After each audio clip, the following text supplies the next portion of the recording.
Hej, dzień dobry, witamy serdecznie na kanale Archeolodzy HiFi. Po tej stronie kłania się Grzegorz, po drugiej stronie Darek. Cześć Darku. Cześć Grzegorzu, witajcie. Jakbym nie powiedział cześć, to byś się nie odezwał. Nie.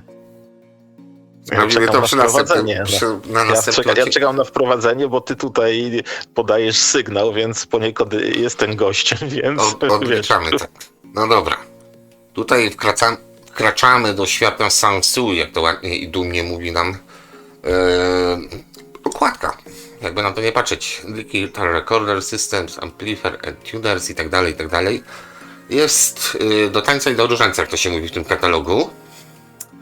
No i są fajne rzeczy. Tutaj wiecie, który rocznik 83 podajemy, czyli taka, no niby, znaczy, może powiem inaczej.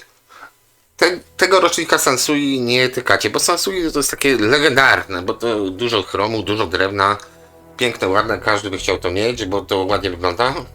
Znaczy, powiem szczerze tak, trochę herezji powiem. Miałem Sansui QRX-a 5500, tak? I co teraz kosztuje już dużo więcej. Trzeba było trzymać może, ale no pytanie, czy ktoś za to da. I szczerze mówiąc, Sansui trochę przegrywało z innymi wzmacniaczami, szczególnie z lampowymi. Tyle powiem. Poza tym, taka mała moja dygresja, pewnie już łapka w górę od kogoś idzie. Tam myślę, że nie dopracowali, albo tak bardzo poszli w tym sprzęcie audio w stronę wizualną, że macie dwie gałki odgłośności w QRX 5500, sobie przyjrzyjcie się. Ponieważ pierwsza reguluje wam wychyły, żebyście mogli sobie ładnie poziomu ustawić i wychyły zawsze do końca chodziły, a dopiero główną głośnością robicie sobie głośniej, ciszej, regulujecie po prostu tą nasycenie dźwięku, nie nasycenie, no ilość decybeli. No ale to było bardzo ładne, takie funkcjonalne, użyteczne, dlatego że no tak. Później w sprzętach, niekoniecznie tańszych, ale ze wszystkich chyba pozostałych marek, czy nie wiem, czy to ktoś jeszcze stosował, można mnie poprawić oczywiście. Był przycisk, prawda, i był ten dzielnik, miałeś dzielnik i nie mogłeś sobie, wypośrodkować, ustawić jakiegoś, tylko albo miałeś tak i to wszystko. No a tutaj to miałeś, no można powiedzieć, płynnie mogłeś sobie dopasować, no tak, ale nawet do dynamiki utworu, który to teraz cię sprostuję. Tutaj kliknę na pierwszą stronę. Sprostuję się w ten sposób, że V-metery są albo w magnetofonie po to, żeby dobrze nagrać kasetę albo szpulę, albo w wzmacniaczu, żeby wiedzieć, ile pałujemy kolumny na watach, tak? A jeśli to masz płynne, to są tylko jako ozdoba, ewentualnie można by było to naciągnąć, że sobie regulujemy przód, tył, powiedzmy ile mamy głośności, ale tak samo jak w Radmorze, no w Radmorze V-metery co pokazują? Nic. Tam nie masz watów, nie masz odniesienia, dlatego to jest mówię. Tutaj znowu idziemy w stronę tego, że badamy sprzęt troszeczkę pod względem optycznym. Proszę, jak ładnie. Ale wiesz, Grzesiek, jak japońskie V-metery w Radmorze są pożądane i od razu idzie cena w górę, jak masz japońskie V-metery, więc... Tak, są. Nie szesz herezji. Trochę heretykiem jestem tutaj. Myślę, że to dobrze, bo trzeba troszeczkę otrzeźwić się, jeśli chodzi o podejście do audio, bo nie wszystko złoto, co się świeci w tym wypadku i to jest trafne porównanie. Tak samo jeszcze taki topic rzucę. Wiem, że przy nudze na początku mówi się trudno, ale wczoraj sobie obejrzałem film o pewnych kolumnach, czyli nie będziemy mówić o jakich kolumnach i tam, żeby nie było, że kogoś tam po prostu jakoś strofuje według mojej oczywiście jakiejś tam wiedzy, że pan mówi, patrzcie, tu są różne zwrotnice, tu jest taka, nie? A to był komplet kolumn. Po pierwsze, mogły być z różnych półek zabrane te kolumny. Po drugie, obojętnie jak ta zwrotnica wygląda, czy jest taka, sraka i owaka. Jeśli wyjściowo działa tak samo jak ta, która wygląda inaczej, to spełnia swoją rolę. To tak samo jak nieraz słyszałem od mojego znajomego, że dużo serwisantów to są wymieniacze, wymieniają te brzydkie, na przykład kondensatory na te ładne kondensatory, bo ładne na pewno grają. No tak, ale z drugiej strony, patrząc jakby od tyłu, zostawicie ładne rzeczy, które są uszkodzone, bo są ładne? No nie. I czemu to działa w ten sposób? Zawsze ładniejsze wybiera brzydsze. To jest totalnie dziwne, bo to są urządzenia, które mają pewne parametry w sobie. Są do pomierzenia te parametry i należy się tym kierować, zarówno jeśli chodzi o parametry wzmacniacza, jak i ich poszczególnych elementów, a nie bo brzydkie. Tak, taki off-topic wrzuciłem. Trochę pojechałem. Zamiast kawy sobie zrobiłem tak. podniosłem ciśnienie. Ja milczę. No już możesz się odzywać, już koniec ataku i tak dalej. Dobra, wracamy tu będzie dużo ciekawostek ogólnie, bo powiem szczerze, Sansuyo takiego CD-ka nie podejrzewałem. Darek tam zerknęliśmy sobie oczywiście przed tym na katalog.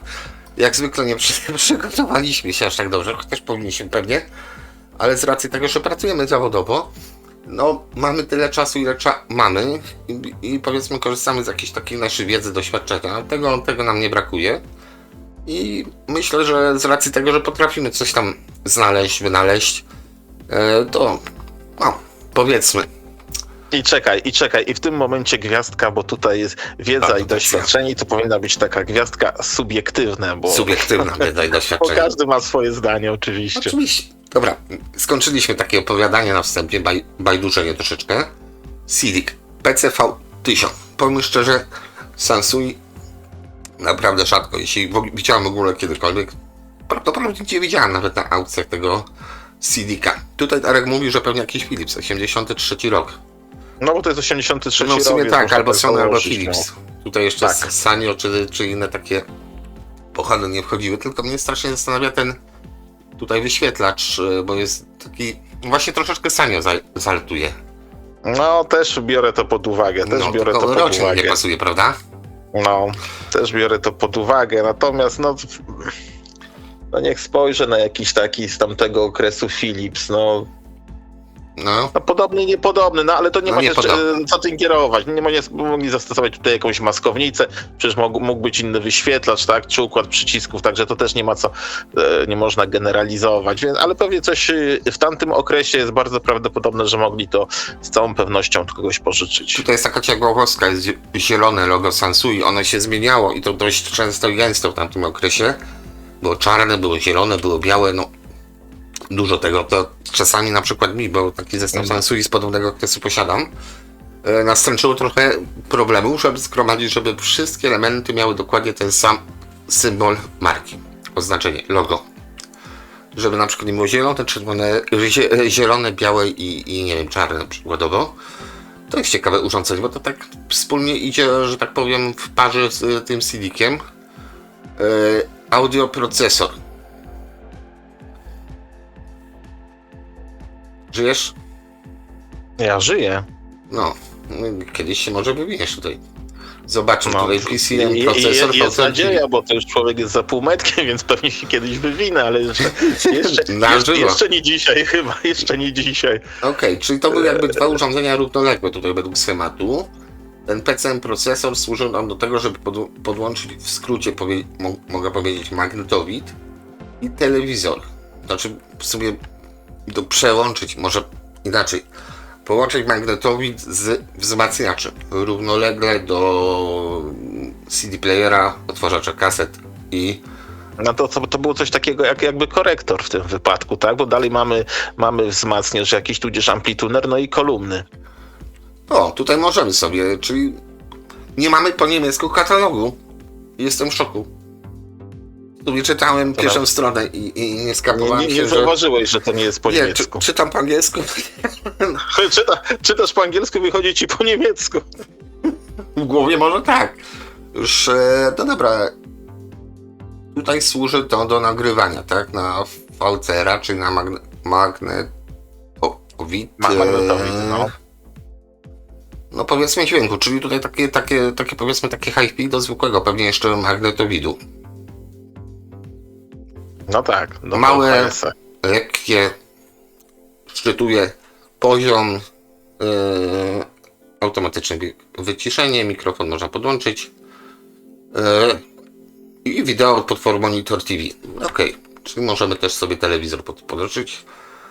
Myślę, że z tych dwóch rzeczy ja tutaj bym szarpał to PCX1, bo to jest chyba jeszcze rzadsze urządzenie, a być może mało osób na to zwróci uwagę, przeglądając internet, a to może być coś bardzo ciekawego, choćby dlatego, że są te tutaj V-metery, powiedzmy, niezależne od kasety, to po prostu pewnie działa. Nie wymaga trzeciego lisy, żeby ładnie to wykalibrować. Głupi żart, wiem. Shit happens, no ale okej, weszli z grubej rury. Tak jak powiedziałem, tutaj jest dużo ciekawiej niż te monstra wcześniejsze, które robiono. A tutaj mamy co?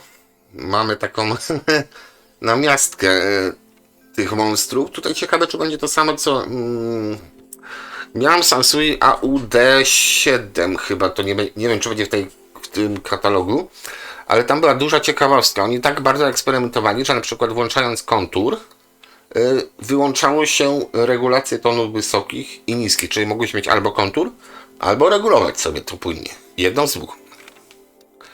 Natomiast to Sansui pewnie jest już drogie. Tutaj jest, może nie ma regulacji tonów średnich, natomiast widać, że jest tutaj zwrotnica, jeśli chodzi o regulację właśnie tonów niskich i wysokich. Wybieramy sobie częstotliwość, tu zapewne jest 120 Hz i cholera wie, może 750, tutaj 16 pewnie i też cholera wie, taka reprodukcja filtrem, a my tu mamy ton, czyli pewnie tym wyłączamy regulację tonalną.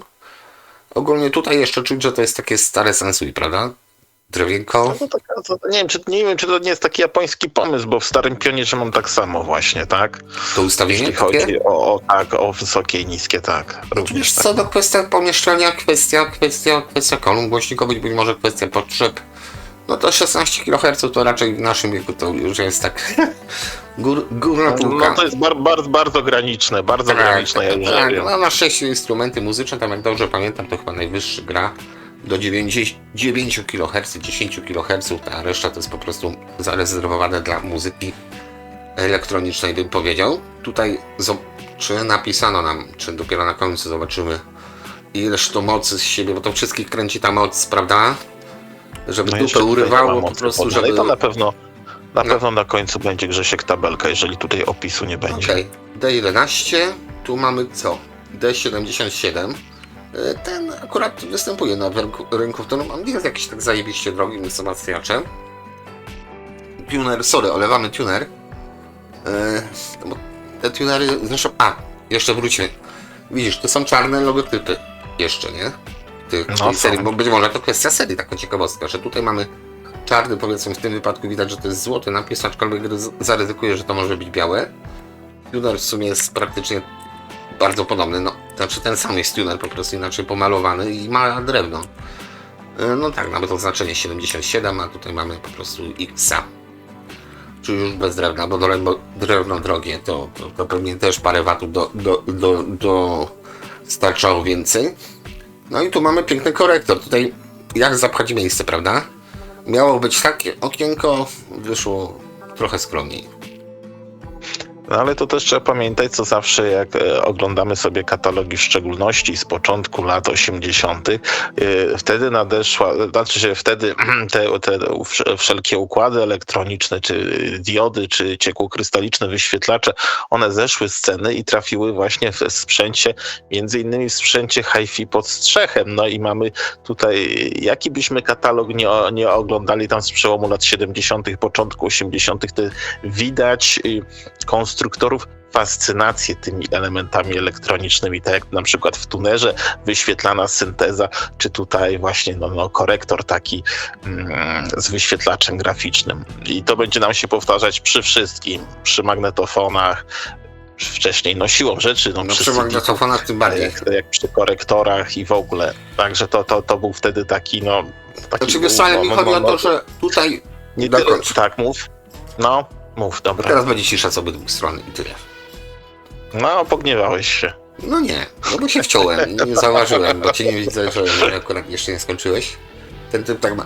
Nie, mi rozchodzi się o to, że tutaj być może planowano trochę większy ten wyświetlacz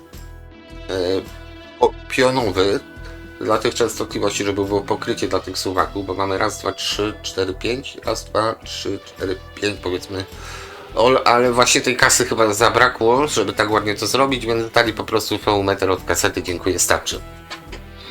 No być może tak, być może nie, być może po prostu designer, który to projektował, rozłożyli sobie wszystko w miejscu tak jak powinno być, a tutaj ten cały korektor z tym wyświetlaczem zrobili jako cały panel, wiesz, jeśli chodziło o montaż. Być może to po prostu ułatwiało produkcję i montaż tego wszystkiego, też tak mogło być. Tu jest pewnie ten sam.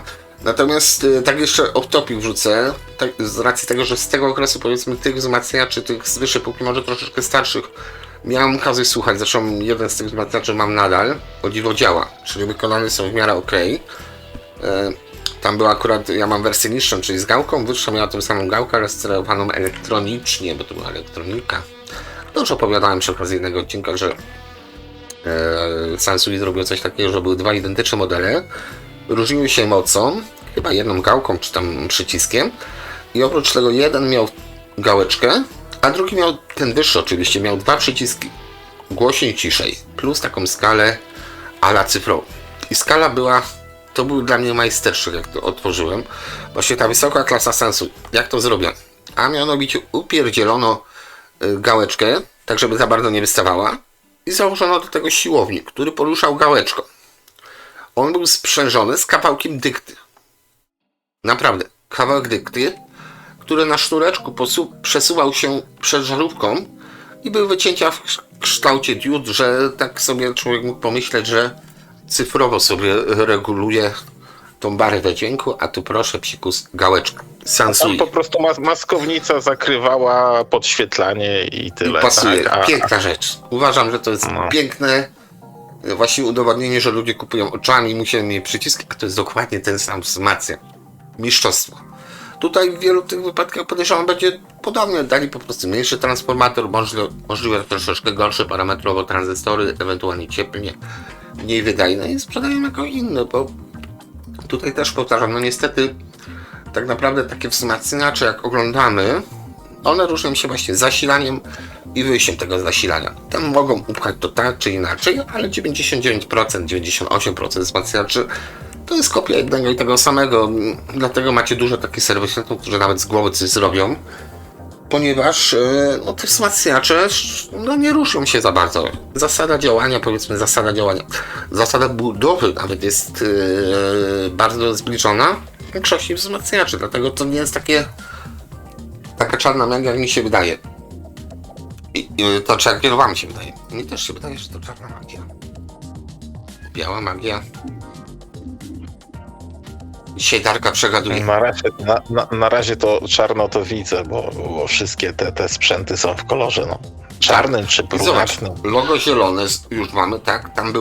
Tam było, przepraszam, że tak skaczę, tu było jeszcze to takie, czy ta linia lepsza Sansui. Trochę dziwnie, że... Chyba właśnie o to chodziło. Chyba masz rację, właśnie te kolory Sansui. Być może się mylimy, ale to właśnie było lepsza linia, tak? I tudzież wyższy zasięg finansowy. Droższe. Droższe miały więcej czarne, zielone miały tańsze. Tak, były im więcej dolarów było, no to był znaczek taki wystający, a nie było mniej dolarów, no to był po prostu napis zrobiony na drukiem. Jeśli to drukiem, jak zwał, tak zwał. No tutaj w zasadzie w tych wzmacniaczy to nie ma co oczekiwać, że będzie dużo wodotrysku, tak? Możemy włączyć regulację głośności, spoko, 2 zestawy kolumn mamy, kilka źródeł, 2 tejpy, tuner, fono, ale co ciekawe mamy MM i MC, co nie jest takie oczywiste. Czyli 2 rodzaje wkładek nadal obsługuje, no i loudness. I tutaj bym, tak jak powiedziałem, sprawdził, czy po prostu ten loudness przypadkiem czegoś nie wycina, ale jak mamy wyłączanie tonalne, to jest spoko. A propos tego, przepraszam. Teraz będzie przerwa. Ja byłem u ciebie, tak, w niedzielę ostatnio, wiesz, gdzie żeśmy byli, z kim, żeśmy rozmawiali z pewnym fachowcem a propos właśnie gramofonów z wkładkami MC. Tak przyjechałem sobie do domu i nie pamiętam, tak już wczoraj czy przedwczoraj po pracy siadłem do komputera i zacząłem oglądać wkładki MC do gramofonów. Chryste Panie, jakie ceny tego są? No. Jak masz gramofon na wkładkę MC, no to musisz naprawdę, wiesz, w najlepszym wypadku liczyć się z wydatkiem tak koło, no to o używanych wkładkach nie mówię, tak, bo to używana wkładka to nie wiem, jak używana poduszka powietrzna w samochodzie. Natomiast popatrzyłem, Grzechu, na ceny nowych wkładek MC po 20 000, widziałem za 40 000. Myślę, że takie po 4-5 tysięcy to taniocha. Bo rozmawialiśmy na temat wtedy, pamiętasz, no to chodzi, tak się kręci lody po prostu. Daje się do wyboru albo coś za 20 koła, no to kto komuś zrobi gorąco, to okej, uciłam tą tańszą, bo i tak będzie lepsza od MM. No pewnie będzie lepsza od MM. No i tyle jeśli chodzi o to, no. Są po prostu miłośnicy tutaj wkładek. Za to ja ciekawą rzecz usłyszałem. Propos nowych wzmacniaczy No. Z kolegą rozmawiałem i powiedział coś takiego, że te nowe takie kina domowe ala, one mają odwrócony laut. To jest coś ciekawostka. Chciałbym, żeby ktoś, kto ma to, czy to sprawdzał, że zweryfikował, potwierdził albo zaprzeczył. Znaczy, no pewnie wszystkich nie sprawdził, więc nie wiadomo też o jakim modelu mówimy, ale producenci nowoczesnych sprzętów, powiedzmy lat 90. wycwanili się w ten sposób, że czym głośniej robisz, tym masz mniej basów. Standardowo. Tak, żeby końcóweczki nie spalić przypadkiem za szybko. No właśnie, tak. Albo głośniczków sobie nie spalić. Bo to... No, raczej końcóweczki, raczej chodzi o bieda wersję tego, co tam burzyli. Więc w tych nowych wzmacniaczach niby coś takiego się kryje. Muszę to zweryfikować. Aczkolwiek znając politykę producentów sprzętu audio, wcale mnie to nie dziwi, bo mało włożyć, ma ładnie wyglądać i ma dużo pieniążków przynieść, tak jak w każdej korporacji, bo de facto Sansui to raczej manufaktura nie była, która powiedzmy szanowała klienta, ale też szanowała swój portfel, więc robiła tanio. A z racji tego, że chcemy tanio, to oni robią tanio, ładnie, tak jak z tym fachowcem. Tanio, szybko i dobrze, nie? My chcemy tanio i ładnie. To niekoniecznie będzie dobrze. No tanio to i dobrze, wiesz, chyba żeby nie było idzie w parze w tanio, ogóle. szybko i dobrze, no to jest taki fachowiec, jest najbardziej pożądany. No, ale to jest właśnie, musisz wybrać dwa elementy z tych trzech. Okej. Następny. I ten de facto pod spodem nam się trafił chyba wyższy model. Znaczy no, być może zaraz się okaże, że ten tutaj ma większą moc po prostu. Ale taki golasek powiedzmy. A tutaj się jednak jakieś takie peak power. O, czyli tutaj powiedzmy mamy power. Właściwie próbuję tutaj szczytać, co tutaj jest, ale to są dobra, są niby waty, sądzę. Tutaj mamy jeszcze decybele dla odmiany, więc w ogóle ciekawostka. No i w zasadzie to samo, tylko że wzbogacone, okraszone są meterem cyfrowym, więc ustawienie podobne, te same funkcje, plus jeszcze, no tak, ten zdecydowanie był niższy modelem, plus cyfrowy tuner. Nomen bardzo ładny. Z programowanym, czy taka klasa średnia wyższa. Takie Passerati bym powiedział wśród zestawów tuner plus wzmacniacz.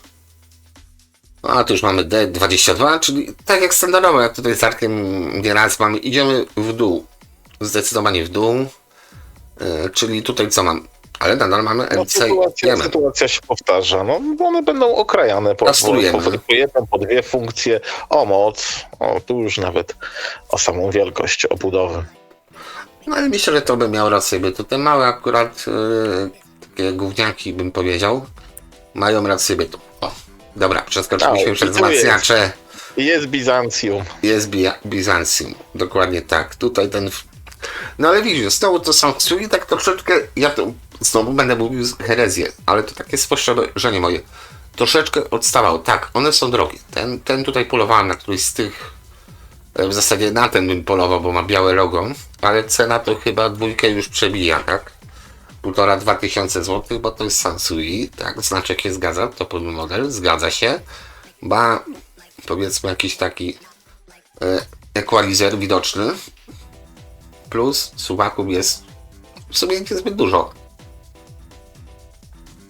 No ale to są rzadkie rzeczy, wiesz, takie Kenwoody możesz spotkać, bo wiesz, bo sam chyba masz, tak, Kenwooda czy JVC, Technicsów też możesz całą masę spotkać. A o dziwo tu Sansui są, tylko są dość drogie i tak skończyłem z Kenwoodem. No dlatego, że są rzadsze, więc są droższe, no. Ale Kenwood dawał więcej, daje więcej, może jeszcze... Tak, daje więcej, no to ja wiem. No, więc korektor powiedzmy tutaj od 80 Hz zakładam do 16 000. Taki przeskok mamy 1,5, 5 pewnie i 16 lub 17 nawet kHz, więc korekcja taka pobieszla odrobinę. Niby wszystko jest właśnie, ale wiesz o co mi chodzi. Mam taki film, że to jest Sansui, jest topowe, ale odstaje mimo wszystko w dół troszeczkę od tego, co w tym okresie wyprawiał Sony, Pionier czy inni producenci. Mieli więcej pieniędzy. Sansui już te pieniądze, może inaczej powiem, dostali zadyszki, gdzie na początku rzeczywiście w tej czołówce wystartowali, mieli zbyt na swoje sprzęty kwadrofoniczne, drewniane, chrom, wszystko się zgadza, gdzie moda się zmieniła na coś mniejszego, coś takiego bardziej właśnie nowoczesnego nawet bym powiedział, bo zrobienie... Dobrze, VU-metr analogowy to jest rzecz, którą robi jakiś, powiedzmy, fachowiec w stylu zegarmistrza, w stylu, bardzo skracam swoją wypowiedź, a tutaj już trzeba było po prostu zamówić nie fachowca, tylko linię produkcyjną do tego. Tego pan chemiu pozdrawiam Federku, na dłutku nie wyklepie analizatora widma, o, tak się to powinno nazywać. Tu już jest problem. Wiesz, to by jakaś jest niezależna, to już u kogoś zamawiali, tak? Z pewnością ktoś to produkował. Nie I już tylko się dla robi nich, wydawanie tak? pieniędzy. Nie. Tak, wydawali pieniądze poza sobą, to też te potencjometry też, nie wiem, czy to były produkcji Sansui jakieś, wiesz, raczej... robili sami dla siebie, czy te zewnętrzne firmy przecież. Raczej... To tak teraz wydaje się, że mamy tą globalizację, tak? W każdym samochodzie mamy rzeczy z całego świata, bo jak tak słyszę, że ktoś mówi, że w Polsce się nic nie produkuje, no takie, że po różnych forach chodzę i to kompletnie niezwiązane ze sprzętami hi-fi, tylko na przykład Niemcy wszystko produkują. Gówno prawda. Gdyby spojrzeć, wiesz, sensu stricte, to może tego Niemca w tym Niemcu jest 30%, to wszystko, a reszta z całego świata. Natomiast i podobnie już wtedy było, tak? Żadna firma nie robiła, wiesz, wszystkiego sama, tak? Oni na pewno nie robili tych wyświetlaczy ciekłokrystalicznych, raczej na pewno nie robili potencjometrów, nie robili tych switchy. To było wszystko robione z zewnątrz, oczywiście pod projekt. Nawet pewnie obudów sami nie robili, tylko ktoś dla nich robił obudowy, nanosił sitodruk, oni to wszystko składali, no a gdzie jeszcze układy, druki, całe elektrolity, to wszystko, więc globalizacja to nie jest pomysł lat 70., 80., znaczy się to nie jest pomysł, przepraszam, odwrotnie chciałem powiedzieć, to nie jest pomysł lat 2000 plus, tylko to już o wiele wcześniej. Tak, spaliłem, obróciłem kota ogonem. Dobrze, że nie w drugą stronę wywinąłeś. Tak. O, tu by mogło się to nie spodobać. Okej, ale teraz tak, bo ty mówiłeś, a ja tutaj tak się zastanawiałem, który z tych dwóch korektorów bym wybrał i nie wiem, tak powiedzmy, no niekoniecznie to jest najważniejsza kwestia. Ten na górze jest, że ci przerwę jest bardziej zaawansowany, tak? Jak chodzi zliczyć, nie? Nie, suwaków ma więcej, zgadza się, ten do góry ma 10, to o tym mówię. A ten do góry, na dole ma tutaj, ciężko to rozszyfrować, ale to jest chyba memory jakiś, czyli ma możliwość zapamiętywania tych ustawień. No więc, to co? To te suwaki muszą być, Grześku, na silniczkach w takim razie. Bo jeżeli to jest tak jak mówisz, to ja sobie wciskam przycisk, a on musi fizycznie pójść po tej ścieżce węglowej sobie w środku. No zobaczymy. No bo jak inaczej? No. Nie pierwszy raz w ich wypadku. No, tu trzeba było to sprawdzić rzeczywiście, jak to działa. Niestety nie mamy tego... mikrofon kalibracyjny też w zestawie. To jest ciekawe, bo to jest korektor, żeby właśnie skorygować coś za pomocą pomiaru, to od czego zacząłem, czyli nie liczy się jak coś wygląda, liczy się pomiar i wartości tego czegoś. Także nie ustawiamy tak jak u niektórych, wiesz, choinkę, wszystko z góry na dół, z dołu na górę, ale mówię, jak to na korektorach czasami bywa, nie? No, możesz również zachować do 4 ustawień. Dobra, tutaj zostawiamy, czy to są suwaki no właśnie, czy to jest na silniczku suwak, czy po prostu coś innego, więc jeśli to by było na silniczku, to zawsze by można było się pochwalić, patrz, pyk, naciskam i suwaczki sobie góra-dół. Tak, to by tłumaczyło też szersze rozstawienie, że trzeba było te siłowniki, aczkolwiek to jest nasza fantazja w tym momencie, bo nie będziemy sprawdzać tego, ale to jest ciekawostka, taki off-topic, żebyście mogli sobie sami sprawdzić, czy to Sansui rzeczywiście porusza suwaczkami. No raczej na pewno musi. Okej, więc moje boje z tamtym Sansui się skończyły na posiadaniu tego modelu i to jeszcze szukałem z białym napisem RG707. Ogólnie de facto gdzieś tutaj w połowie kończy się equalizer, bo to po prawej stronie to jest sekcja do mikrofonów, proszę pana. Mamy equalizer oddzielny na wejścia mikrofonowe. Zresztą tu jest kanał pierwszy, kanał drugi, a bawimy się tu, tylko tym. Dla lewego, prawego kanału, co akurat mi zupełnie nie przeszkadza, bo nie lubię niesymetrycznie mieć ustawień jakichkolwiek. No i na środku mamy rewerber, czy jak to woli echo, czy jak to woli pogłos. To co, to jest taki trochę już sprzęt do karaoke, można powiedzieć. Tak, to zdecydowanie, no ale w miarę tanio chodzi na rynku, w miarę wygląda i pasuje do tych innych. I tak jak powiedziałem, tutaj to, że tu jest zielony napis, nie znaczy, że ten zielony napis zawsze występował. Być może w następnym roczniku albo w poprzednim ten napis będzie biały. I to jest cały ten problem, że zbierając set, no nie chcesz mieć biały, srak, zielony, biały. A tak by się skończyło. A ten na dole to jest RG7. No ten będzie droższy, no ale tutaj mamy też ciekawy podział. A wiesz dlaczego? No nie wiem Bo to dlaczego. jest pierwsza część, tu rewerber i tu mamy drugą część prawdopodobnie. Tutaj już są chyba, chociaż lewy, prawy kanał, kurde, No chyba tak jest właśnie, lewy, prawy kanał. 16, no właśnie, nie. Tu są herce do 500 Hz, tu masz chyba od 1 kHz do 16. Widzisz? Tak widzisz? Wiesz co, widzę duży biały plamek do uczerniania myszek, No ale właśnie, wydaje mi się, że tak ta samo. myszka jest inna troszeczkę niż ta myszka.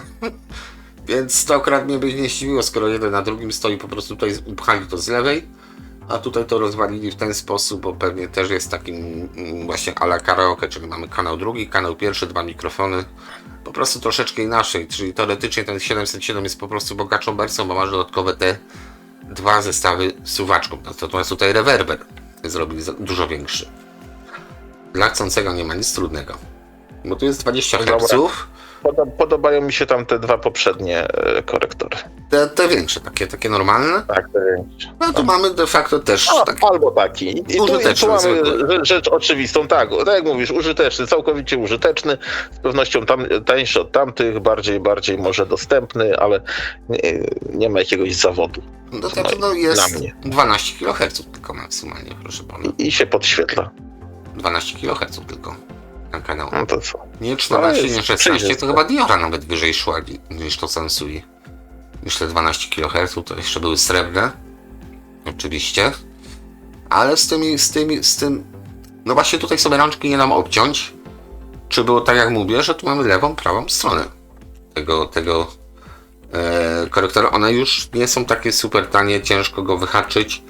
A no do zestawu pasuje. No to jest właśnie kwestia tego, że miałem fanaberię, że był zupełnie zestaw tuner, kaseta, wzmacniacz, korektor. Stwierdziłem, że bez sensu wydawać taką sumę, jaką chcą za któryś z tych korektorów. Więc poszedłem po raz głowy, też pewnie ten zestaw złożę i po prostu nie będę go słuchał, będę cieszył oko lub chciałem powiedzieć dupę, ale no, a niech będzie. Będę cieszył dupę, że go mam i leżę na półce sobie. No wszystkiego na raz nie jestem w stanie słuchać, ale powiedzmy, to jest takie powiedzmy, no zbieractwo, kurde, no, tak to trzeba nazwać. Ale coś trzeba niestety. zbierać. Znaczki można zbierać też i to też jest zbieractwo, tylko na mniejszą skalę. Ale wiesz, znaczki są o tyle nieuciążliwe w tym wypadku, że nieporównywalnie gargantuniczną ilość miejsca zawierają niż to, co się zbiera w tej chwili. Więc albo zbierać sprzęt audio, albo znaczki. Chociaż pewnie są tacy ludzie, którzy zbierają te znaczki. Nie będę ukrywał, sam od czasu do czasu znaczek jakiś do kolekcji, powiedzmy, rozpoczętej przez mojego ojca włożę, więc drugi klaser już powoli jest, ale to jest taki sport, powiedzmy, okazjonalny. Bo tak, why not po prostu. Bo to się żyje, tak? To kiedyś właśnie kolega ładnie skwitował, że jak żona zaczęła się, że tak powiem, małżonka szanowna, byle nie Zofia, pozdrawiam wszystkie Zofie, to jest taki żart, być może nie wszyscy zrozumieją. Wiadomo, o co chodzi. Tak, Kto ogląda, ten wie. Dokładnie. I tam małżonka powiedziała, że po co ci to? No to powiedział właśnie, kochanie, co mam chodzić do publicznych miejsc, dyskotek i tak dalej, po nocy się szlajać? Ja pieniążki wydaję tutaj, mogę, siedzę grzecznie w domu, słucham z kolegami muzyki, czego kurczę chcesz. To kurczę to było inne słowo, ale no. Dyskusja się skończyła. Bardzo mi się to podoba określenie, bo to jest, każdy powinien mieć jakieś hobby. Rower jak najbardziej, znaczki jak najbardziej.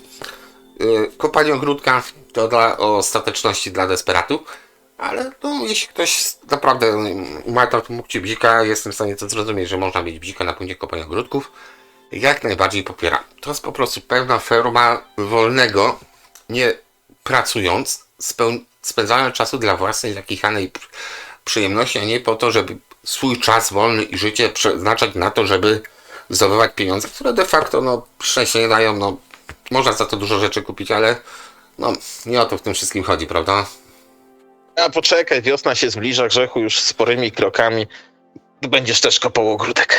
Albo palił kolumnę. Będziesz kopał, będziesz palił kolumny i kopał ogródek. No też można, jedno drugie. Popiołem będziesz tam sypał. Tak. Popiołem z tych kolumn. Tutaj Unitra spłonęła, a tutaj spłonęło coś innego. Dla purystów to nie były kolumny, które w jakimkolwiek stopniu warto było odnawiać. Po prostu nie. No, po prostu nie. Koniec. Ale są takie rzeczy, nie, bo to jak człowiek dorasta, bo to najpierw wiele lat temu to taki wiesz, to mam takie zachłyśnięcie tym wszystkim. To, sram to, wam to. A teraz tak siedzę, tak sobie patrzę, tylko to wymaga samozaparcia i trochę pracy fizycznej, tak? Muszę wyleźć na coś, bo to mam pod samym sufitem.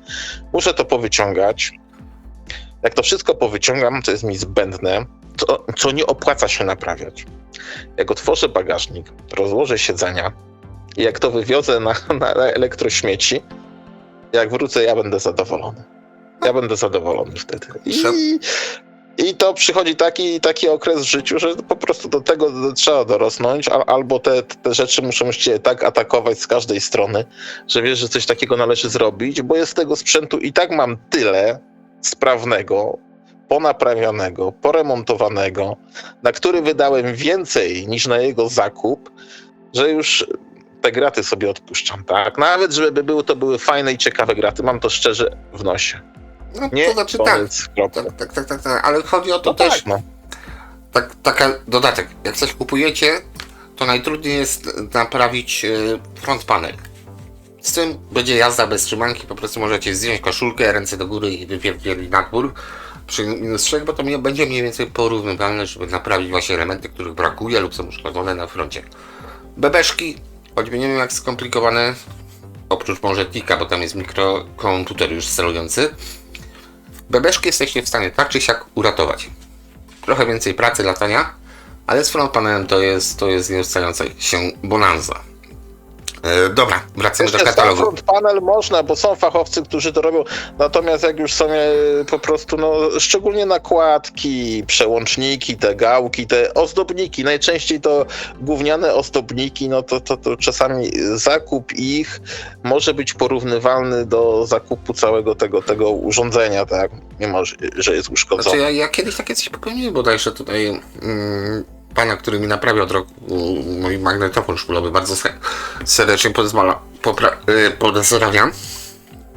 Nie przeszło mi przez gardło. Pozdrowienie. A jaki magnetofon ty mi powiedz, o który chodzi, bo już też tyle było, że... Grundika, mam nadzieję, że pan nie ogląda. To nie wiadomo. Ale... To się tak skupi na mnie.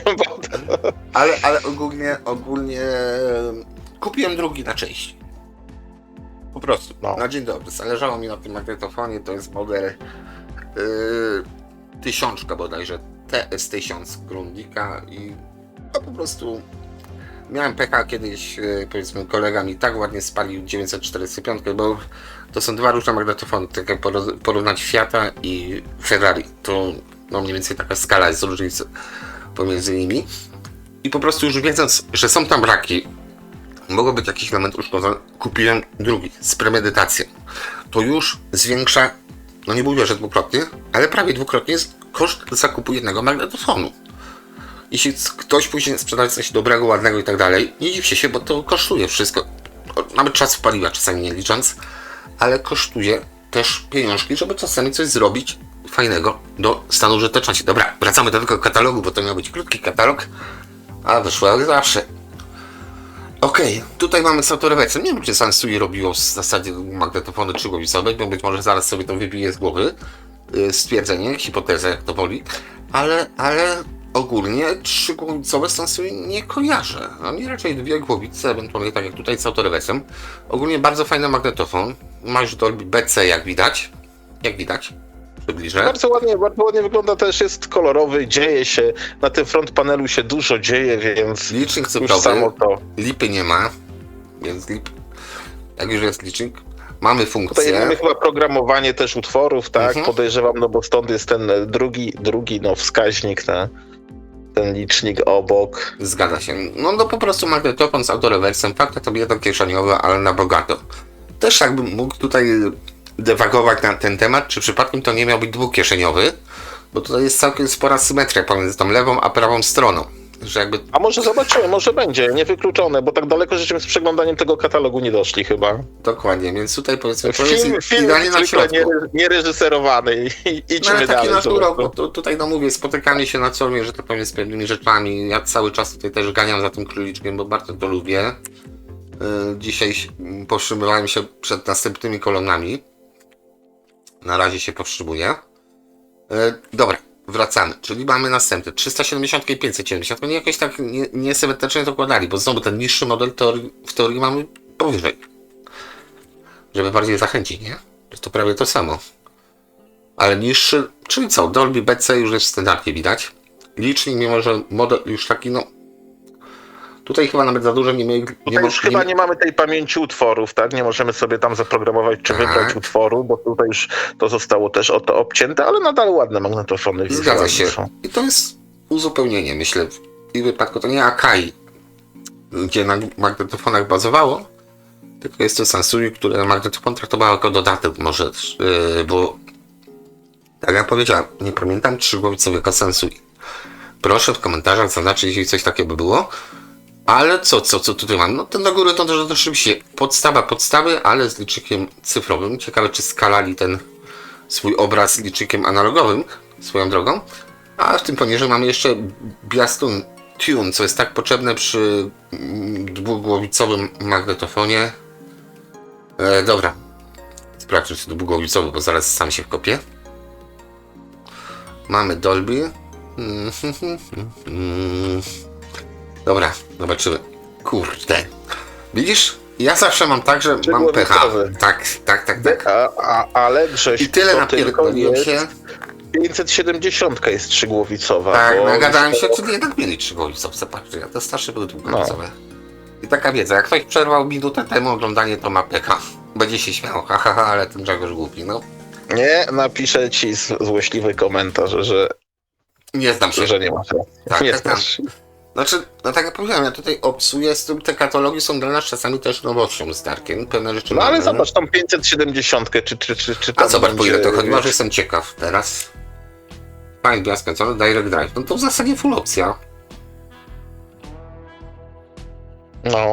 No, full opcja na Dolby, 3 głowice, Bias i Direct Drive. No sprawdzaj, bo teraz młode ruchy, jak to się mówi. No okej, jest grubo. 570 Sansui. Mamy i Sansui i 3 głowice. A to moją teorię, żeby tak wytłumaczyć, to opieram na tych starszych modelach, które akurat miałem w rączkach i nie pamiętałem właśnie 3 głowice. A tutaj już jednak weszli w tą erę, a ja się stoczyłem z górki, na ryjek, na mordkę. Dwukieszeniowy, Darek nam sprawdza. Tu jest ciekawe, bo tu jest takie wycięcie na środku. To też ma swoje uzasadnienie tutaj stylistyczne, bo cała wieża powiedzmy wygląda tak samo. Ale jakieś tam grafiki mamy. Natomiast... Darek, jesteś? Jestem, czekaj. Czego tu brakuje? Nie widzę żadnej 570. Sobie tak wszedłem na eBaya, a nie jest. Jest 570, 1248 zł, bo to przelicznik z euro, tak jak mówię, jestem na eBayu. No to niecałe 1300 zł, tam plus 100 zł wysyłka. Akurat w Holandii znalazłem, to pewnie ktoś będzie przeszukiwał. Tak bardzo nie boli. Nadal ona będzie, to będzie. Co tu mamy za 2000 ponad we Włoszech? No dobra. To nie są jakieś zaporowe ceny, tak? Nie są zaporowe. No to pewnie ten magnetofon wyprodukował ktoś inny, no raczej nie Sansui, to jest po prostu taka produkcja, powiedzmy z tyłu może być Matsushita nawet, przepraszam. No, to mamy dwukieszeniowy. Tak. Nadal ładny. Tak, i bez V-metalów. A widzisz, ale tutaj masz takie te piktogramy, tak? Na prawej kieszeni masz naciśnięty co? Chyba play, prawda? Czy rec? Że czerwony trójkąt nam się świeci. No bo na lewej nie naciśniesz rec, bo nie ma reku. No na lewej nie naciśniesz, dlatego właśnie się zorientowałem i mówię, że to jest rek naciśnięty, pokazane właśnie, że nagrywanie masz z prawej kieszeni i tam wtedy ci ten czerwony trójkąt wyskakuje. Czyli w zasadzie ja bym powiedział, że to jest czysta, bezczelna po prostu kopiarka do kasety. Bo nawet nie masz V-meterów tutaj żadnych, zauważ. Wkładasz jedną, wkładasz drugą, głowica się nie rusza za bardzo i jest ok. Ewentualnie słuchać też można, aczkolwiek no to jest akurat bieda wersja z wyszukiwaniem utworów, żeby było śmieszniej. Takie ciekawe. No to tu mamy wyższy model zapewne. Mamy V-metery. Dobra, jeden to już chyba jest progres, prawda? Jak już jeden V-meter. Ale ładny magnetofon, ładny magnetofon. Ktoś, kto im to projektował, to tak się postarał. Tak, szczególnie tutaj te elementy, które prawie się znajdują, chociaż tak wygląda, że one się znajdują de facto na kieszeni, ale tutaj też bym sobie rączki nie dał obciąć za to. Znaczy one nie są, Grześku, może tyle na kieszeni, co pod kieszenią. Podejrzewam, że ten licznik jest pod kieszenią, tylko gdzie to tak było? W Hitachi czy w czymś, że szybka przykrywała, prawda? To była Toshiba. Wrażenie robiło. To była Toshiba. Toshibie, tak? Może Toshiba. Toshiba, ewentualnie Aurex, ewentualnie Toshiba, ten magnetofon też jeszcze przed inną marką, której niestety tam wrócić, mogę sobie przypomnieć, sprzedawałem. Okej, mamy podstawowe rzeczy, ale też znowuż to nie jest jakiś taki potworek, który lubi latać, no bo jednak dwie kieszenie to aż się prosi o to, żeby był autorewers, a tutaj chyba autorewersu no nie ma, no jest powiedzmy znaczek play w jedną stronę, no to by chyba się pofatygowali, zrobili play w drugą stronę, prawda?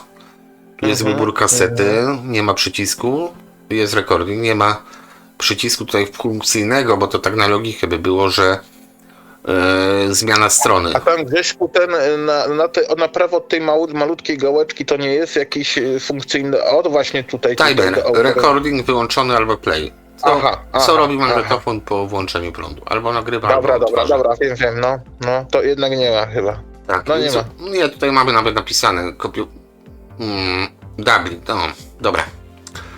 A wiesz co, to by trzeba było doczytać, bo to Dublin mnie zaskoczyło też, chyba że tu jest po prostu kopiowane z kasety na kasetę, a tutaj powyżej mamy to się niestety rozmazuje, no nic, AB, BB, nie wiem, ciężko to określić. To jest kwestia tego, że im bardziej powiększasz, tym bardziej nie widać, no. Komputer single double kasetek.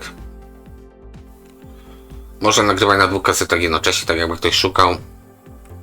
Albo w serii, czyli jedna strona, druga strona. Autoplay, kopiowanie, no dużo słów o tym samym. Cały nowy świat nagrywania czeka na ciebie. Ok, czyli dużo słów o niczym. I mamy szukanie jeszcze do tego. Ok, czyli dwie kieszenie niekoniecznie były oczkiem w głowie. Sensu. Tak mówiłem o tym, że tutaj mamy takie charakterystyczne wcięcie, tak jakby to było osadzone, prawie że pilot. Na bokach są takie otwory. Tak stylistycznie, tak tutaj w tych gramofonach widzicie, mam jakąś taką spójność, jeśli chodzi o design. Natomiast gramofony, o dobra, ten jest gruby. Ten daje radę. Linarka, czyli teoretycznie najlepsze prowadzenie ramienia, bo cały czas pod idealnym kątem jest prowadzone w stosunku do płyty. Tutaj być może nie mamy T4P wkładki z igłą, więc też jest ok, bo możemy założyć cokolwiek innego, co się w wadze może zmienić, aczkolwiek to by trzeba znowu sprawdzić z racji tego. Natomiast strasznie duże to jest, chyba że tam jest jakiś jeszcze wyświetlacz, żeby pokazywał pozycję, więc na dwoje babka wróżyła, ale panel daje radę. Taki gramofon to jednak daje radę, także to bardzo fajnie się koreluje z tymi magnetofonami, co żeśmy przed chwilą oglądali i z tymi wzmacniaczami. Nie wystarczył średniej półki. Pan gramofon by mi starczył. Tutaj jak talerz, jak to ty, Darku, mówiłeś, ukryty, żeby nie było widać, że bije.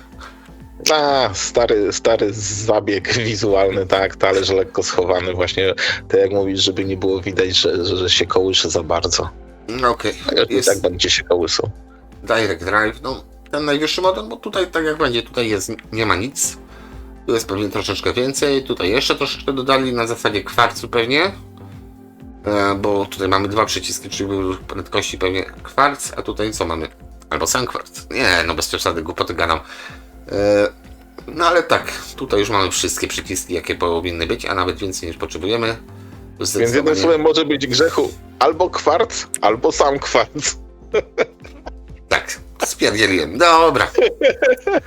Zresztą gramofon gra tak jak wkładka po prostu. Reszta to wygląda ewentualnie konstrukcja ramienia, więc sorry, no powinniśmy gadać o wkładkach. Tutaj rzeczywiście kwestia ewentualnie trzymania obrotów prawidłowych. Chyba, że jesteś Japończykiem. Kiedyś oglądałem tam oczywiście jakiś tam stary Japończyk. No, trudno powiedzieć, ile oni mają lat, bo oni tam lekko do setki żyją. Więc albo staro wyglądają na dzień dobry. Albo staro wyglądają, także taki jakiś, no dziaduś już tak z 80, może ponad 80. I lubię oglądać takie rzeczy. On miał, bo telefon mój dzwoni, dobrze, mam wyciszony. Sorry, nie odbiorę. No i ten grzechu. I oczywiście jak to Japończyk, więc walnął sobie taki pręt 1,20 m, 1,30 m po samą podłogę. Gramofon miał gdzieś właśnie na tej wysokości, powiedzmy niecałe 1,5 metra. No i miało mu to, wiesz, wygaszać to kołysanie, wiesz, od napędu i no, mam wątpliwości, czy tak się faktycznie działo na takim pręcie, czy nie było to odwrotne, no ale Japończyk wyglądał na bardzo zadowolonego z tego, siedział daleko. Miał to samo hobby, co my. Oni mają takie hobby, tak? Jak trzeba czasami jak się tych Japończyków oglądam, mają takie zajawki, no. Może się ktoś wypowiedzieć, no. Mi się wydaje, że im dłuższy ten pręt, tym większe kołysanie, tak? No ale mogę się mylić, nie? Znaczy, wiesz co, znaczy ja to na to spoglądam z drugiej strony, że po prostu oni się bawią tą zabawką, którą mają do końca. Nie przeskakują między sprzętami, nie szukają, tak jak ja przynajmniej, kolumn takich idealnych do czegoś, tylko po prostu mają jakieś kolumny i jest okej. Jest okej, tutaj tak jak gramofon, mam gramofon, no to ulepszymy to, ulepszymy tamto. Po co? Znaczy pewnie też jak wielu tutaj zbierających, bo to też na polskim YouTubie oglądam filmy i widzę niektórych ludzi, uważają się za audiofili, choć mnie to bawi, czy tam właśnie, jak wiele razy mówiłem, uważają, że mają zestaw high-end w domu, co mnie jeszcze bardziej bawi niż bycie audiofilem, jak ktoś mówi, że ma high-end. I to jest czasami dorabianie, w mojej ocenie, ideologii, tak? Kupię se coś i za wszelką cenę będę mówił, że to jest najlepsze, tak? I tego nie zmienię. To trzeba wypróbować, bo to często można się bardzo fajnie i pozytywnie rozczarować. No ale dobra, Japonia to... Znaczy, wiesz co, ale tak wracając do audiofilii, to sama nazwa mówi, że to jest słuchanie muzyki, a nie oglądanie głośników czy wzmacniacza, więc tutaj to pojedzie nawet odjeżdża od niektórych, w cudzysłowie jak jest sam opisane, audiopilskich wzmacniaczy, bo one jakby nie ten wygląd, to by się być może dźwiękiem nie obroniły i cały sekret, że przy słuchaniu muzyki powinniśmy zamknąć oczy i włączyć słuch. Ewentualnie tą filię, czyli takie uwielbienie tej muzyki. Ja mówiłem a propos stosunku tego, co ty powiedziałeś, a propos tych ludzi z Japonii, tak, że wsadzą sobie, bo to widać było, że ten gramofon jest stary. I ten pręt też był stary i ten pan też był stary, ale podejrzewam, że sobie ten pręt, tak?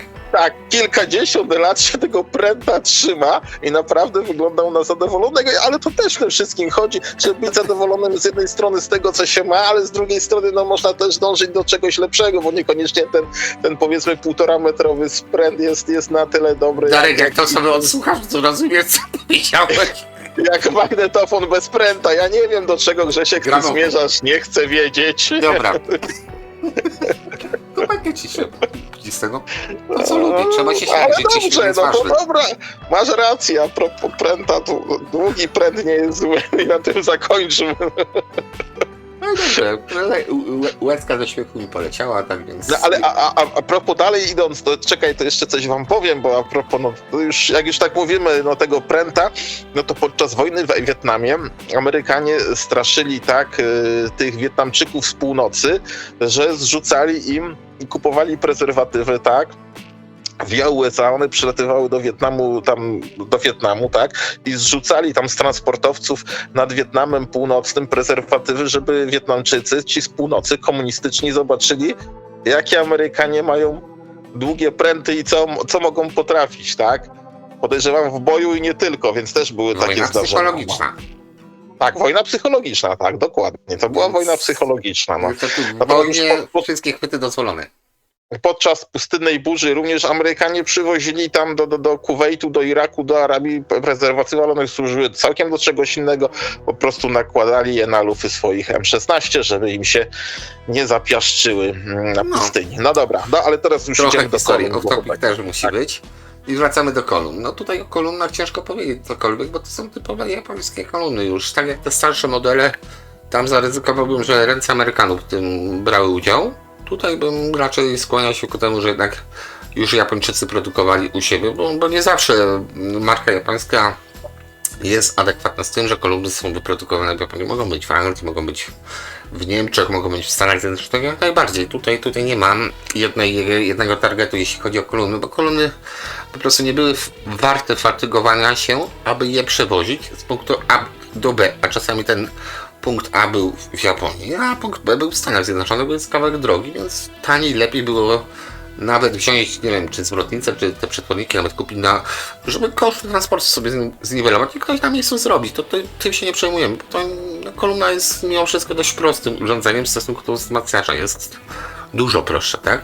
Aczkolwiek mimo tej prostoty to jest 50% dźwięku, bo kiedyś się zapytałem znajomego, no dobra, bo on mówi, że pali kolumny, nie? To się zapytam, jak pana wzmacniacz gra bez kolumn? On powiedział buczy. No właśnie. I tyle. Tak gra wzmacniacz bez kolumn, więc uważam, że to jest połowa sukcesu. Nie będę mówił, że większa czy mniejsza, ale połowa systemu audio to są kolumny. Niestety. Proste, bo proste. Mniej pieniążków na to wydajemy czasami, ale to jest połowa sukcesu. Tak to powiedziałem ja. No i bardzo ładne te kolumny. No. Tyle można powiedzieć, bo parametry będą na pewno z tyłka. I to tak, i to tyle. Mhm. Nie, bo parametry na pewno będą po prostu podane takie, wiesz, po japońsku nawet bym powiedział. No niestety tutaj za dużo nie ma. Jest pewnie te największe PMC 200, czyli te są największe. No, widać 38 na basie jak nic. Bass reflex jest, więc stali przy swoim. Mamy balans kontroli 93 dB, więc to są bardzo, są 3 razy głośniejsze przy 1 wacie niż głośniki standardowe, tak powiedzmy 87 dB, 86, 87 to jest różnica trzykrotnej jakości mocy. Znaczy tego nie widać na początku, ale po prostu te 93 dB dają nam tyle, że mamy powiedzmy, odkręcimy, niech fantazja pójdzie, 50 watów mocy na tych kolumnach i na takich, co mają 87 dB w tym wypadku. I daje nam to, że przy tych 50 watach, może inaczej, żeby ta słabsza kolumna grała tak samo głośno jak ta przy 50 watach, trzeba tam wrąbać watów raczej więcej, bo jakieś 200. Taka różnica jest z tych 6 dB, to jest 150 watów pi razy drzwi różnicy. 6 dB. W tym wypadku, w tym przykładzie takim, który podałem. To tak se. No. Ale mamy 38 cm garnek. Tak? Słucham? To będzie 4 razy głośniej?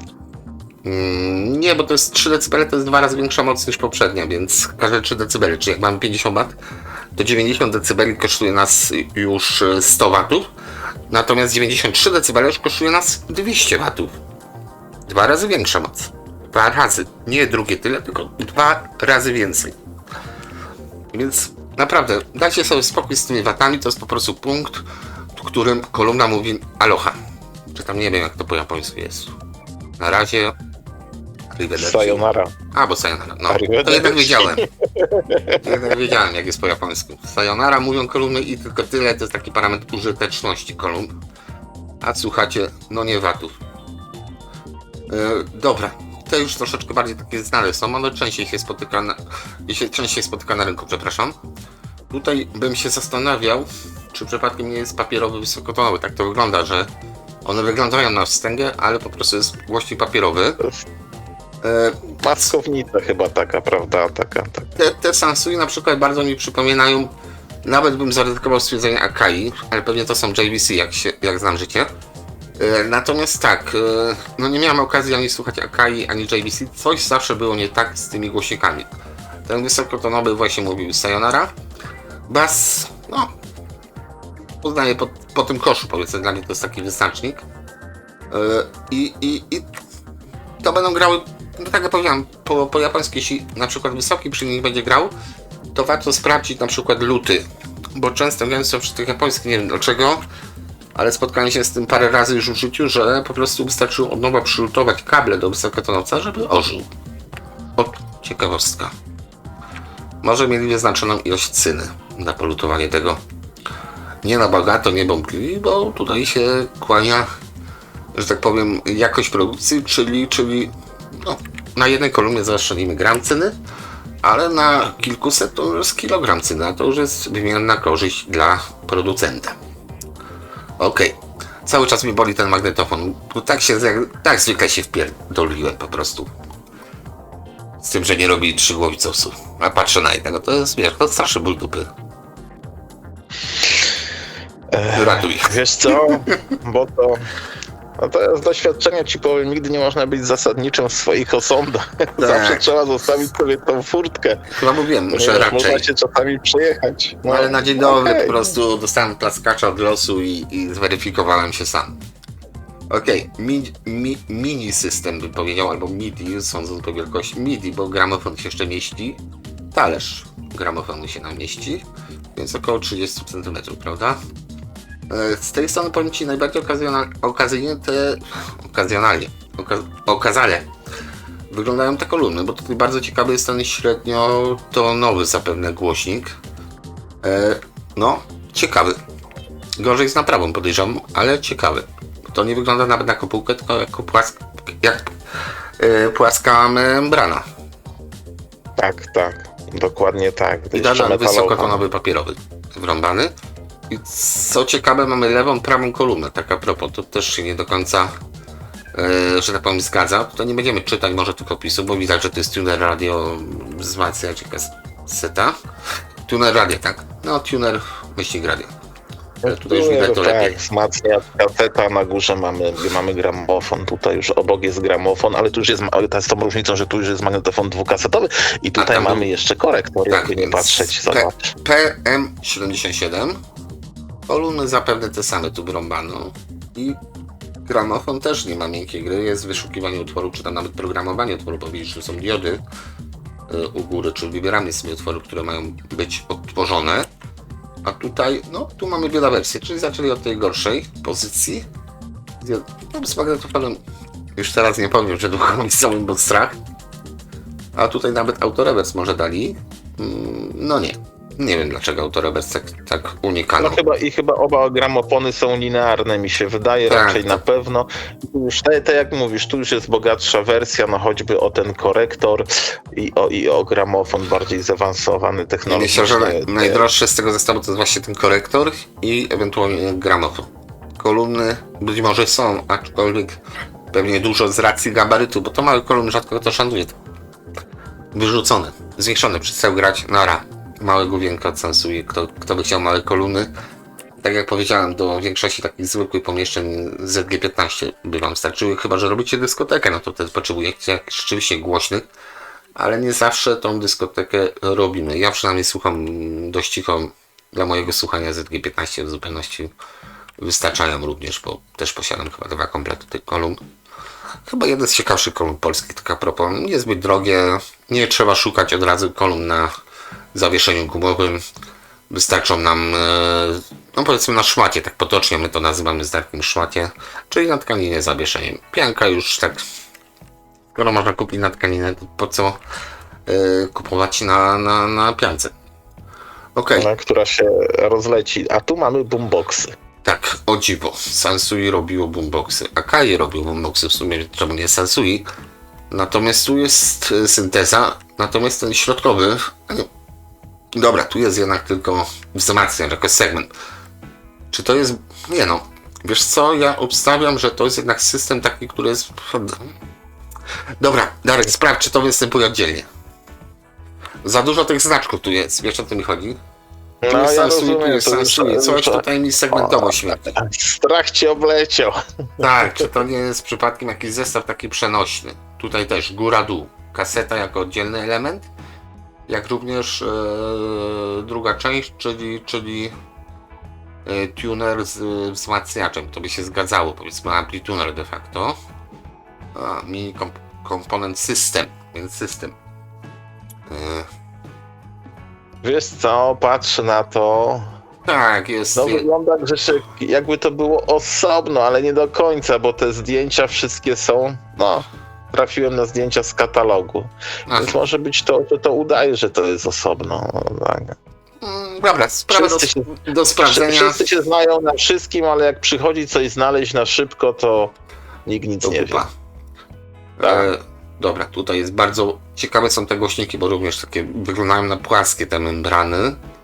To akurat mnie fascynuje, co tam właśnie, pokaż kotku, co kryjesz w środku, bo tutaj zakładam, że są zwykłe głośniki. Cóż można powiedzieć o tym zestawie? No tutaj pewnie nie ma autorewersu, jak znam, zakładam. No raczej by się tym pochwalili. Full Logic Control Stereo Cross Deck po prostu mamy z systemem Dolby. Ale mamy V-metery, więc zauważcie, w tych wcześniejszych magnetofonach nie mieliśmy w jednym czy dwóch V-meterów, a tutaj w Boomboxie już dali, bo była konkurencja dość spora. No tutaj, i powiem ci, też. Grzesiek, tak, a widzisz, kto szuka, ten znajdzie. To jest osobne. Osobno masz chyba wzmacniacz z grzechu z tunerem i osobno masz magnetofon. No to widzisz, czyli Tak. system, czyli komponent, który tak jak paru producentów tak robiło, że takie specjalne raki wsuwałeś od góry i rączkę i można było to jakoś tam połączyć, przenieść, niekoniecznie na To ramieniu. jest jakoś spinane z sobą. Ja już tutaj teraz nie będę dokładnie się patrzył, ale to jest Rączki spinane po z sobą. bokach. Także tak, bo w górze masz jeszcze antenę składaną na tunerze. Okej. Na bok. Boomboxy mamy ze sobą. I teraz coś, tutaj akurat tą stronę z Darkiem widzieliśmy.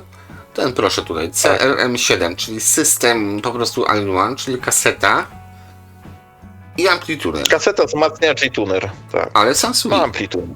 Ale Sansui. I metalowa Ale kaseta, Sansui, proszę pana. no. Dosłownie ta metalowa, skręcana, włożona. I to znaczy, co, to jest właśnie takie coś, że bardzo długo to już leży. I sam się zastanawiam dlaczego, bo mimo wszystko to jest Sansui, więc no okej, jakąś tam markę ma, a nikt się na to nie rzuca. Bo to jest wszystko w jednym. Co, na Natomiast, OLX-ie czy na Allegro to leży? już co, nie pamiętam. To musicie poszukać Aha. sobie tego modelu CRM7, ale jest tak, no są podstawowe funkcje, no jeśli nie jesteście powiedzmy kolekcjonerami, bo tak nie będę mówił brzydko zbieraczami, bo zbieracze to zbierają wszystko jak idzie, od gazet po nie wiem, stare czajniki i po prostu chcecie posłuchać muzyki, poczuć lat 80, to jest fajny taki wejściowy produkt, właśnie takie kombajny, Normande to robiło, jak widać Sansui to robiło pewnie wielu innych producentom, tam Sony na przykład robiło takie wielkie już i one niestety się cenią. To nie jest nic zdrożnego, żeby takie coś posiadać. To naprawdę nie jest wstyd.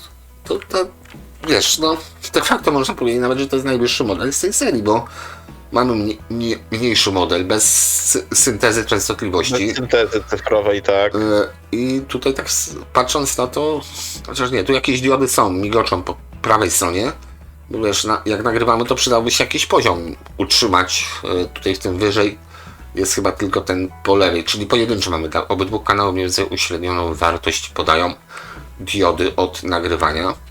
Jako ciekawostkę jeszcze tylko dodam, przepraszam, że te przynajmniej takie urządzenia, raz się spotkałem, czy dwa razy z czymś takim, że te V-metery od kaseciaka, one działały również z funkcjami tunera. Swoją drogą teraz mi się przypomniało, co miałem w rączkach, czyli Marantz nawet miał coś takiego. Amplituner Marantza z zbudowanym magnetofonem. Więc to była moda, którą wszyscy mieli. Dobra, dodatki dalej. Nie mamy parametrów, tam, więc... tunery. No, timery, ale... Nie, to nie to, okej. przepraszam, dobra. Timery, tak, timery. Tak. AT202 i AT202S jak srebrne pewnie. Ja już myślałem, że takie nudne tunery, a to są timery. Tak, nie nudne timery. No, przydatna rzecz, jeśli macie system, jak rzeczywiście nie chcecie po kolei pyk, jak w radiostacji odpalić każdego klocka za każdym razem, więc taki timer przeważnie robi też za, powiedzmy, przedłużacz zasilania. Rozgałęźnik, może tak powiem, czyli podpinamy go, Tak, a do tam tego ma z podpinamy tyłu, tam resztę. ma Więc przynajmniej te 4, jak nie 5 podejść dokładnie. taki Można się timer tam warto podłączyć. zwrócić uwagę, to nie są jakieś cholernie drogie rzeczy, ale macie zegar, który zawsze chodzi. Macie funkcję budzenia, więc możecie sobie zaprogramować pewnie też, żeby radio zaczęło grać na przykład nad ranem, zamiast budzika w telefonie. No i w zasadzie to było wszystko. No timery jakie są, każdy widzi, no jest zegar cyfrowy i wsio. Bo to się w sumie chyba zaczęło, bo nie było chyba timerów analogowych. Tak jak myślę. Nie przesądzajmy, nie przesądzajmy. Okej, no to pewnie były. Dobra, jak już w tym odcinku, to lepiej zachować się... No, zachować dystans do tego stwierdzenia. Pewnie były, zaraz znajdziemy. Jakbyś pisał analog audio timer, to pewnie by było. Dobra, słuchaweczki. Takie słuchaweczki powiem ci też, no. Bizancjum to nie zapowiada jakoś. No nie, no takie. Bardzo zwyczajne. Skromne. Do Walkmana nawet. Z grubą gąbeczką i z mniejszą gąbeczką. No dobra, inne też są tutaj powiedzmy przetworniki, albo przynajmniej pałą inny zamontowali. No i Grzechu, widzisz, mówię, zawsze trzeba być ostrożnym. Oczywiście, Sprawdź. że były analogowe. Tak, National Panasonic robił pierwsze, co mi wyszło. A takie bardzo fajne, takie zegarowe. Wiesz, do czego są podobne? I wy, jak w tej chwili jeszcze nie oglądacie, a słuchacie, do zegarów szachowych. No to Do fajnie. zegarów szachowych. Tak, pewnie. Wiesz, no to czasami pamięć zawodzi jednak przy tym nagrywaniu, więc warto sprawdzić. Dobrze, że mam ciebie, że sprawdzisz to. Tak jak z tym cholernym magnetofonem, może być ten szlak jest po prostu. No dobra. Grzechu, jesteś wielkim demokratą. Tak, sprawiedliwością, ale Będziesz raczej... wycinał, cenzurował. Aj. No, bo później ktoś, żeby poczuć się lepiej, napisze, że się pomyliłem, bo były. Tak, kurde, przyznałem te minuty później, się wrąbałem po prostu jak łysy. Ale to później będziesz mógł odpowiedzieć w komentarzu i podać tam, wiesz, czas. Wiesz co, i będę musiał sprawdzić teraz, czy był jeszcze jakiś magnetofon trzygłowicowy, może później jeszcze, bo do tych katalogów nie zaglądaliśmy. Być może, tak. Więc nie ma Przez co... Sansuya zrobione, tak? Znaczy być może sensu. No, Dobra, podsumowanie. Sansuya, no. Czyli to mięsko, czyli AUD11, mamy moc 2 razy 150 W, czyli DIN, więc nie mamy tutaj przekłamań żadnych. 8 ohmów, czyli ciekawe, bo 8 ohmów znaczy, że nie zejdziemy poniżej tych 8 ohmów. No, popatrz. No, 8 ohmów wszystkie, więc to jest ograniczenie, że już wszystkich kolumn sobie obojętnie pod jakim sensu nie podepniemy. To znaczy podepniemy, oczywiście, będą grały. Pytanie, jak długo będą grały, znaczy wzmacniacz jak długo będzie grał, bo to się może usmażyć. Ja kiedyś miałem na początku mojej kariery podejście do 8-ohmowej Yamahy. Podpiąłem powiedzmy pi razy drzwi, wyszło 3 ohmy. Yamaha pograła godzinę. Później bardzo szybko ta wiedza mi weszła, jak się mnoży i dzieli, żeby wychodziło, jak słuchamy, na 4 parę kolumn, aczkolwiek tu też może być takie coś, że możemy zestaw A i B włączyć jednocześnie, dlatego jest ograniczenie do 8 ohmów. Że mamy tą możliwość 2 zestawów jednocześnie posłuchać, więc tego nie przekreślamy. To jest dla chętnych do sprawdzenia, wystarczy wpisać któryś z tych modeli i będzie wiadomo, co z tyłu jest napisane. Czy A, czy B. No standardowo 20 tysięcy Hz, zniekształcenia bardzo małe, ale tutaj nie piszą THD przy jakiej częstotliwości, a to jest ważne, bo pewnie przy optymalnej, żeby jak najmniejsze te zniekształcenia były, a czym dalej świat, to już to po przecinku zapomnijcie, tutaj cyferki się pojawiają przez przecinkiem, bo to jest kolejna sztuczka producentów sprzętu audio, że zniekształcenia są mierzone w danym punkcie. Rzadko kiedy producent podaje w pełnym paśmie od 20 do 20 tysięcy Hz. No, jest można to wtedy, Można. kiedy producentowi jest najwygodniej i to nie jest tak, że producent nie ma racji. On ma rację. Pomija Jest pewne słowo. powiedziane w którym momencie, prawda? No. Miałem Ale jest, takie jest, cudowne. no. No bo wiesz, ja kiedyś rozmawiałem na ten temat, jak to jest, że temat jest tyle i tyle. Właśnie z kimś, kto projektuje, buduje wzmacniacze, więc raczej wie, co robi. I robi to już kupę lat. I właśnie mi to powiedział, co powtarzam wam teraz, że to nie jest tak, że one mają tyle. Dobra lampa tam może ma 1% zniekształceń. Tak, ma 1%, proszę pana, ale w całym paśmie na przykład. Od 20 do 20 tysięcy i nie ma lipy. I tam rzeczywiście zniekształcenia zawsze będą. A tutaj jakby głębiej poszperać, nawet zmierzyć te wzmacniacze, to mogą być cuda wianki. Się okazać, że troszeczkę jesteśmy robieni. Ale waty duże, 130 W, no w zasadzie to większość z nas rozumie doskonale, bo jeździmy samochodami, wiemy co to konie mechaniczne i sobie w prosty, taki łopatologiczny sposób tłumaczymy, że jak jest 150 W to jest szybsze. Tak samo jak 150 koni w samochodzie to jest szybsze. ciężarówka też ma dużo koni. Czy jest szybka? No zależy. Niekoniecznie. No. No dobra, czyli waty mamy, najniższe waty to mam 30 watów, już więcej chyba był wstyd. Tunery nas mało interesują. Liczy się sygnał też. Equalizery, to tak akurat spojrzę. RG707 to są te właśnie RG7. Jakie zakresy są? 63 do 16 i tutaj 30 do 16, więc teoretycznie 7 lepiej wychodzi, ale jest te 16. Nie napisano ilu suwaków. Zresztą będziecie chcieli, nagram wam film, pokażę po prostu ten na jakimś shorcie albo zwykłym filmie ten korektor Why Not leży. I kasetki. I tutaj mnie boli, bo tutaj jednak jest 3 head system. Nie będę. No dobra, zobaczmy jakie parametry. 20 do 22 tysięcy na metalowej. Do 19, do 17 na żelazowej.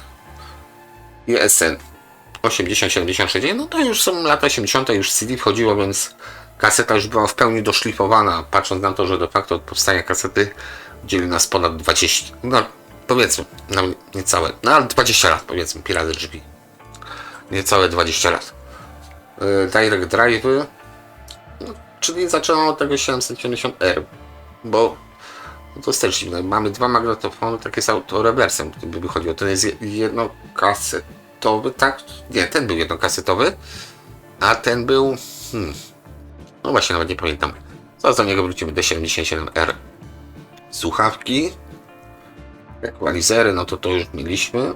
A mieliśmy... Właśnie, to są grafik equalizer, to co to było opisane, Darku? Stereografik equalizer complete. No patrzcie, czyli to jest do... No tak, jak masz wejście na gitarę, to znaczy, że jednak możesz się pobawić tym. I echo może... Gitara, mikrofon. No, opóźnienie echo time 0,3 sekundy, też taka ciekawostka, a equalizer już... To można było sobie sterować, tak, jaki chcemy mieć ten poślizg, tak jak mówisz, opóźnienie. No, tutaj powiedzmy pas mamy wyszczególnione. I zobacz, to jest ten SE9, prawda? To przyjrzyjmy się. On się kończy na 10 kHz. To ciekawostka. A 8X już idzie tak jak tamten do 16. A ten już nawet idzie nam do 32. No, to znowu jest przegięcie w drugą stronę. No. Taki suwaczek kiedyś miałem do 32 i tym suwaczkiem możecie sobie kręcić do ukichanego. Nic wam to nie da. Ale zrobi. Jest suwaczek, który nie robi nic. Rozumiesz logikę? No tak. On tam jest po to, żeby był. Nie spełnia żadnej funkcji, nic nie przeszkadza i równie dobrze go mogą nie być, ale już macie... To tak jak był kiedyś taki, nie pamiętam czy to był sketch. Ja myślę, że źle mówisz, bo fachowcy niuanse wyłapią. Z czego? Z powietrza można dużo podbić. Dobra. I takim słuchaczom to tak samo jak wiesz, był taki sketch, on w zasadzie taki, że gitarzysta, no rock'n'rollowy z życia, no. Mówi, że ma taki wzmacniacz gitarowy, który jest totalnym unikatem na skalę światową, najlepszy, zapłaci za to $1 000 000 powiedzmy. Goście się pyta, a dlaczego? Bo ma skalę do 7. I mają tylko do 6. Aha. Rozumiesz? No. No. Ale ma do 7, nie? No rozumiem. No. Cały sens. Bo macie skalę do 7. Tutaj macie korektor do 32. A że to jest ten sam korektor, wygląda nawet troszeczkę gorszy, tylko macie skalę do 7. To jest taki sam poziom abstrakcji, żeby być lepszymi, bo to chyba takie współzawodnictwo mamy w genach, wydaje mi się, i musimy być zawsze w czymś po prostu lepsi od nie tyle co konkurencji, tylko od innych przedstawicieli gatunku, więc się ścigamy czasami na rzeczy bezsensowne, tak żeby po prostu być lepszymi. Poczucie być lepszymi, czy tam żeby ktoś powiedział, wow, masz skalę do 7, wszyscy mają do 6, czy tam skalę do 10 powiedzmy, a ty masz do 11. I już jest. Tak swoją drogą, jakie to ma poczucie ta skala w watach, powiedzmy, które dajemy za wzmacniacze i tak dalej, żadnego. Ale jest skala. Dobra, skończymy się pastwić. No tutaj parametry kasety, tak propos wracając do tego CRM7, która wiem, że gdzieś tam czeka na kogoś za rozsądne pieniądze. 16 no kaseta taka jak na 83 rok, to tak średnio bym powiedział. Parametrowo to wychodzi. A ile to ma watów? Tak z ciekawości. 7 kg, też 8 ohmów, 25 watów, więc 25 watów, tak. No okej, Nawet dobra, tańsze cała 15. teoria z tym, że to w miarę wysokie było, to szlak trafił. Tutaj mamy korektor następny też do 16. To są te malutkie DM-y, tak? I tutaj mamy też 16, 17, ale to już dla metalowej kasety, no. To już sport dla bogatych, dla tych pozostałych parametrów nie podawali, ale to pewnie będą te same skróty. Mamy do 16 i w tym mamy do 16, to do 14 kHz mamy normalny kasetę. W zasadzie do słuchania takiego podstawowego, bo to też kwestia jak słuchacie. Jeśli jesteście nie audiofilami, melomanami, to być może się skupiacie na tym. Poświęcacie sobie godzinkę siedząc w fotelu, leżąc na kanapie, czy tam w fotelu leżąc, whatever, czy na podłodze, gdzie chcecie, leżcie, nieważne. Po prostu skupiacie się na muzyce, to wtedy te niuanse jesteście w stanie muzyczne sobie usłyszeć. Wyłapać je z tego dźwięku i wtedy dobry sprzęt się podaje. Ale jeśli wasz muzyka gra powiedzmy do poduchy, no to wystarczą troszeczkę nie z najwyższej półki, bo wtedy i tak albo nie usłyszycie, albo was to będzie wkurzało, jak chcecie zasnąć. Do poduchy. Nie powiem, że do... No, dobra, wiadomo do czym jeszcze może grać, ale po prostu są rzeczy, które służą to tak jak samochód sportowy, no. Po bułki Ferrari możecie jechać. Jedna kwestia, czy dojedziecie. Ale chodzi mi o to, że to nie jest do tego. To jest samochód na tor. Ewentualnie, żeby się popisać, że masz więcej pieniędzy. Bo to tam kiedyś już mówiłem, nie? Była audycja w Polskim Radiu, program trzeci. Na co komu pióra? No, ptaku. Ja nie potrzebuję piór. Ty też nie potrzebujesz piór, nie? Na co ptaku pióra? Ja nawet już nie mam piór od dawna. No, w zasadzie, no, też tak skończyłem. Dwóch łysych się spotkało. Ale na co taką pióra są? No, pióra nie są zbyt użyte. Kolorowe pióra. Kolorowe. Znowu, jak z tą kasetą. Dzisiaj nie dłużej. Kolorowe pióra. No, pawiowi. Na co ten ogon jest pawi, nie? To jest użyteczne jak, nie wiem, cegła przy pływaniu uwiązana do szyi. I tu chodzi o to, że on pokazuje tym właśnie, propos tej cegły, to też jest dobre porównanie, że mimo tej cegły, jego jeszcze nic nie żarło. A ten pływak z tą cegłą u szyi się nie utopił, bo jest zajebisty, jest lepszy od innych. Na tej zasadzie, że jest dobrym materiałem genetycznym. I to samo niestety my mamy, bo niestety jesteśmy homo sapiens i na tym skończę porównanie. Natomiast mamy to też w genach, że musimy mieć te pióra. Proszę, tu są piórka. To są wasze piórka. Wy to robicie nawet podświadomie, musicie mieć te piórka. Nie szukacie swojego brzmienia. Te piórka są dla was, one są drogie. Nie każdego na to stać. Nie każdy tak ogarnia życie, żeby sobie wydać, nie wiem, 10-15 tysięcy. Chociaż patrzę na ceny nowych strojów, tutaj tak jest tanio. Propos tego Revoxa, 16 tysięcy, ale euro. Na to, więc ogarniacie lepiej, nie? A inny po prostu może mieć to głęboką człowiek i po prostu on stwierdzi, że nie, jemu wystarczy coś takiego, bo to spełnia jego potrzeby, tak? Tak, jego potrzeby, jego kompromis, no. Nie ma co zmuszać, można komuś pomóc odkryć dźwięk, bo to jest też ważna kwestia, że zmuszanie, mówienie komuś, że stary, to jest lepsze, to jest bez sensu, bo ja bym się tak samo zdenerwował, jakby ktoś mi powiedział, że ten wzmacniacz jest lepszy niż twój wzmacniacz, bo ja go mam, a ty go nie masz. Nie. Można, słuchaj, przyjedź do mnie, posłuchaj tylko. Spodoba mi się? Okej, będę się cieszył, ale nie po chamsku, bo to też w tym wypadku się tak stanie. Ja mam więcej piór niż ty. Okej, to jest totalnie dziwny odcinek dzisiaj i nadal mnie boli ta kaseta.